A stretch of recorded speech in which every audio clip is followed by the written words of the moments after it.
Hey everyone, today we are looking at fractions still, but we're looking at fractions a little bit differently, so I really want you to pay very close attention and focus on what we're going to be talking about today. And so this is lesson 10.7, and it's titled Fractions and Whole Numbers, but there's going to be some other terms that we're going to discuss. We're going to talk about improper fractions, and so we're going to talk about what that means. So I may use words like improper fractions and mixed numbers, but we're still sticking to the idea of a fraction and what the top number means and what the bottom number means. And so let's look at a few fractions to get started with.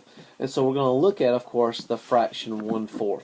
And that 4, of course, is that bottom number, which means the total number of equal parts that is in one whole unit. And so in this case, we have one whole unit right here. And so one whole unit, if you see in these pieces down here at the bottom, there's four pieces, and each one is equal to 1/4. So let's look at, of course, what we're going to be looking at now. I know we've seen a number line, so this is something that we have seen before. I'm starting at 0, and then I'm going to, let's say here is one whole, and then right here, let's say there's 2. And so when I'm looking at a fraction, of course, I want to find my halfway point. This would be a fourth. That would be 2/4 or a half, 3/4, and then 1. But then we've also looked at a mark right past that one.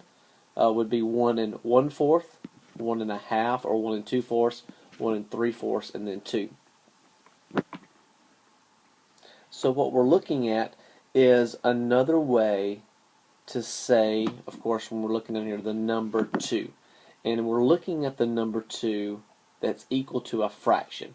And so we're going to look at these fractions down here. I want you to look at all these fourths. Let's count how many fourths there are. 1, 2, 3, 4, 5, 6, 7, 8. There's 8 fourths. And that's actually how you say this fraction right here, 8/4. And that's different because we're used to having a small number on top versus the bottom number. A numerator being smaller than the denominator. But of course we're still looking at the concept of that denominator, that bottom number, which means how many parts is in one whole. But you look right here, we don't just have one whole, we have 2 whole numbers.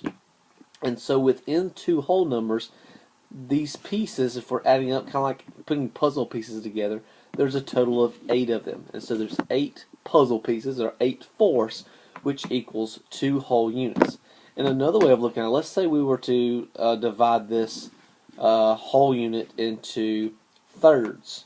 Okay, so I'll say thirds here. So we're looking at all these thirds, and we'll draw over these lines. Okay, so we're going to see that there are thirds. And so we're still looking at, of course, this right here. We're looking at the whole unit. Okay, and here's another whole unit. But we're looking at it in an idea, and so we're looking at put that back there.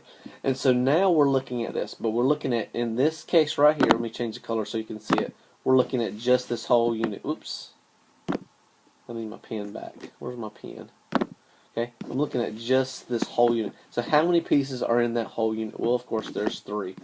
Okay, and so how many thirds do I have in 2 whole units? There's 1, there's 2. There's a total of 6. So 6 thirds is also equal to 2 whole units. And so we're going to be looking at how this, which is called an improper fraction, can be related or can be connected to whole numbers.